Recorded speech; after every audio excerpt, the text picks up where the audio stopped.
खुशामदीद। आज के इस जायजे में हम बात करने वाले हैं इस्लामिक फाइनेंस के एक इंतहाई ज़बरदस्त टॉपिक पर, मुशारका सिक्योरिटाइजेशन, यानी बड़े पैमाने पर होने वाली इस्लामिक पार्टनरशिप्स को सिक्योरिटाइज कैसे किया जाता है और सेकेंडरी मार्केट में इनकी खरीदो फरोख्त के रूल्स आखिर क्या हैं। आइए इस जायजे में देखते हैं कि इन पार्टनरशिप्स को कानून और शरिया के मुताबिक मार्केटेबल कैसे बनाया जाता है। आज के इस जायजे का रोड मैप बिल्कुल क्लियर है। हम मुशारका सर्टिफिकेट्स के तारुफ से शुरू करेंगे, फिर लिक्विड एसेट्स का कानून देखेंगे, 1 मिलियन रुपए की अमली मिसाल से इस कॉन्सेप्ट को समझेंगे, उसके बाद नॉन लिक्विड एसेट्स की तिजारत पर आएंगे और आखिर में मिक्स पोर्टफोलियोज के हवाले से शरिया के अहकामात को डिस्कस करेंगे। तो शुरू करते हैं पहले हिस्से से, जहां मुशारका सर्टिफिकेट्स का बुनियादी तारुफ समझेंगे। देखिए, मुशारका सर्टिफिकेट किसी आम कन्वेंशनल बॉन्ड की तरह बिल्कुल नहीं होता। कन्वेंशनल बॉन्ड्स तो बस एक कर्जे की निशानदही करते हैं जिस पर सूद मिलता है, लेकिन मुशारका सर्टिफिकेट एक मुश्तरका प्रोजेक्ट के एक्चुअल टेंजिबल एसेट्स में डायरेक्ट ओनरशिप को जाहिर करता है। असल पॉइंट यह है कि इस सर्टिफिकेट के जरिए किसी को कर्ज नहीं दिया जा रहा, बल्कि एक हकीकी बिजनेस या प्रोजेक्ट में हिस्सेदारी हासिल की जा रही है। ये एक रियल ओनरशिप है। अब आते हैं दूसरे हिस्से की तरफ, लिक्विड एसेट्स का कानून। ये वो फंडामेंटल रूल है जो इस मार्केट की बुनियाद है। ये बात जहन में रखना बहुत ज़रूरी है कि अगर प्रोजेक्ट का सारा सरमाया लिक्विड एसेट्स यानी सिर्फ नकदी या रिसीवेबल्स की शक्ल में मौजूद है, तो इन सर्टिफिकेट्स की आम खरीदो फरोख्त स्ट्रिक्टली प्रोहिबिटेड है। इन्हें सिर्फ और सिर्फ इनकी एग्जैक्ट पार वैल्यू पर ही ट्रेड किया जा सकता है। क्यों? क्योंकि शरिया का रूल इस हवाले से बहुत वाज़ेह है। पैसे का पैसे से तबादला अगर बराबर मिकदार में ना हो तो वो सीधा सीधा रिबा बन जाता है।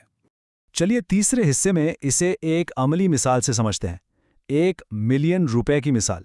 बुक के चैप्टर 27 में एक बड़ी ज़बरदस्त मिसाल दी गई है। फर्ज करें एक मुशारका प्रोजेक्ट शुरू होता है जिसकी टोटल वैल्यू 100 मिलियन रुपए है। इस प्रोजेक्ट को 100 सर्टिफिकेट्स में डिवाइड कर दिया गया है। तो बेसिक मैथ्स के हिसाब से हर सर्टिफिकेट की कीमत एग्जैक्टली 1 मिलियन यानी 10 लाख रुपए बनती है।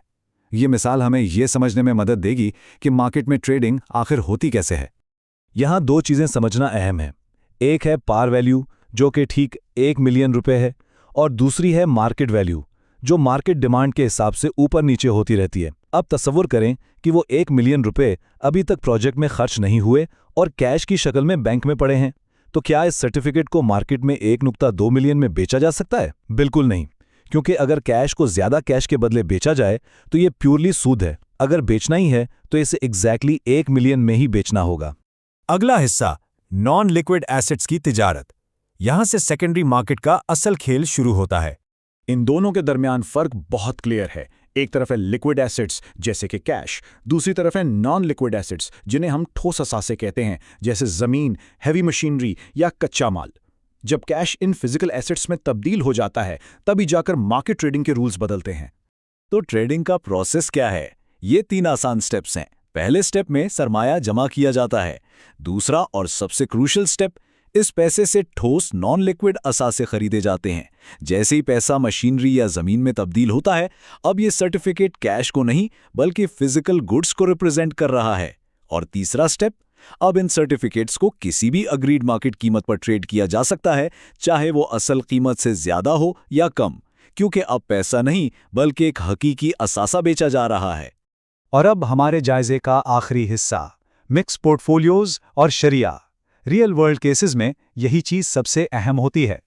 अब यहाँ एक बहुत ही लॉजिकल सवाल पैदा होता है, क्या होता है जब एक बिजनेस पोर्टफोलियो में लिक्विड और नॉन लिक्विड एसेट्स दोनों मिक्स हों, यानी कुछ हिस्सा कैश का हो और कुछ हिस्सा ज़मीन या मशीनरी का? ऐसे मिक्स सर्टिफिकेट्स को सेकेंडरी मार्केट में ट्रेड करने के लिए शरिया हमें क्या गाइडेंस देती है? चलिए इसकी मैथ पर गौर करते हैं। फर्ज करें कि 100 रुपए का एक सर्टिफिकेट है। इस प्रोजेक्ट में 60% हिस्सा लिक्विड कैश है यानी 60 रुपए, और 40% हिस्सा नॉन लिक्विड असासों का है यानी 40 रुपए। फिके हनफी के उसूल के मुताबिक इस सर्टिफिकेट की सेल प्राइस हर हाल में 60 रुपए से ज्यादा होनी चाहिए। मिसाल के तौर पर अगर इसे 110 रुपए में बेचा जाता है तो इसका मतलब यह हुआ कि 60 रुपए कैश के बदले कैश लिया गया और बाकी 50 रुपए उस 40 रुपए वाले फिजिकल असासे के बदले चार्ज किए गए। लेकिन इसे कभी भी 60 रुपए या इससे कम पर नहीं बेचा जा सकता, वरना वहां रिबा का मसला आ जाएगा। मिनिमम कीमत को हमेशा लिक्विड पोर्शन से ज्यादा होना जरूरी है। अगर हम मुख्तलिफ इस्लामिक फ़िक़्ह पर नज़र डालें तो इस रेशो के हवाले से अलग अलग आरा मिलती हैं। मेजॉरिटी स्कॉलर्स और फ़िक़्ह शाफ़ी की राय यह है कि किसी भी सर्टिफिकेट को ट्रेड करने के लिए ज़रूरी है कि प्रोजेक्ट में 50% से ज़्यादा हिस्सा नॉन लिक्विड एसेट्स का हो। लेकिन फ़िक़्ह हनफ़ी इस मामले में हमें थोड़ी वुसअत फराहम करता है। उनके मुताबिक नॉन लिक्विड एसेट्स की मिक़दार 50% से कम भी हो सकती है, बस शर्त यह है कि यह मिक़दार बिल्कुल नेग्लिजिबल या मामूली ना हो, जिसे आमतौर पर कम अज़ कम 10% तस्वुर किया जाता है। असल में यही लचक जदीद मार्केट्स में सिक्योरिटाइजेशन के अमल को काफ़ी प्रैक्टिकल बनाती है।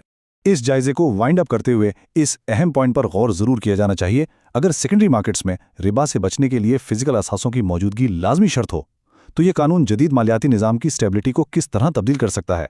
सोचने की बात है कि इस निज़ाम में कोई भी ट्रेड हवा में नहीं होती, हर कागज़ के पीछे एक हकीकी सॉलिड असासा मौजूद होता है। उम्मीद है इस जायजे ने मुशारका सिक्योरिटाइजेशन और सेकेंडरी मार्केट के इन कॉम्प्लेक्स रूल्स को क्लियर कर दिया होगा। देखने का बहुत शुक्रिया।